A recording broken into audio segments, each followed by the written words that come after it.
In this video, I want to explain something about groundwater refraction and the consequences that refraction has for flow of groundwater in aquifers and confining units. So the basic idea is this, that if we have I'm looking at a cross section here, and we have two separate units that are in contact with each other. The lower unit is a unit with a much lower hydraulic conductivity. It's only 1/100th of the hydraulic conductivity of the unit above. And what I want to do is consider what happens when groundwater is flowing. Let's say it's flowing towards this contact in the upper unit in this direction like this. So what's going to happen when it hits this boundary and enters into the less permeable unit? So it's moving again in this direction like this. Now, if we were to continue straight, it would follow a path like this, but that's not what it does. In fact, the groundwater will refract in such a way that it'll move more in a direction like this. And one way to make sense of this is that groundwater sort of has some kind of intent. It has some kind of mind of its own, and it prefers to pass through units. It prefers to travel in units in which it can travel easily, those with a high hydraulic conductivity. And when it encounters a unit with a lower hydraulic conductivity, it changes its path so that it can get through the unit as quickly as possible. And clearly this actual path here will allow the water to spend less time in the low permeability or low hydraulic conductivity unit than a continuation of the original path.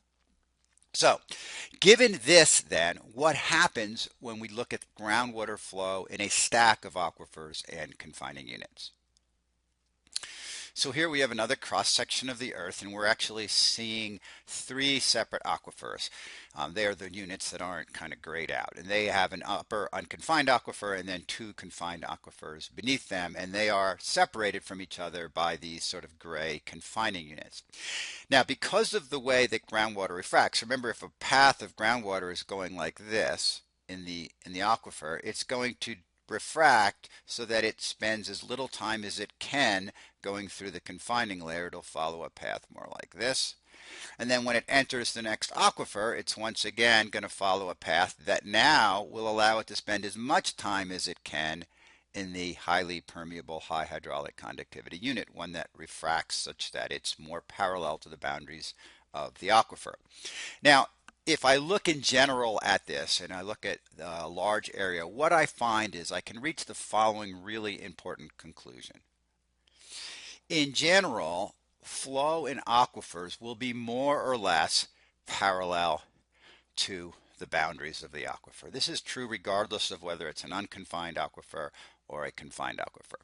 One thing I should probably have pointed out, that the contrast in hydraulic conductivity between these aquifers and confining units is often on the order of 100 or 1,000 or more. So this degree of refraction is much greater than I've actually shown it. So again, in general, the flow in the aquifers will tend to be parallel to their boundaries, which allows the water to spend as much time as it can within the aquifers. And in contrast, the flow in the confining units will be more or less perpendicular to the boundaries. Not exactly perpendicular, but close enough to where we can consider it perpendicular.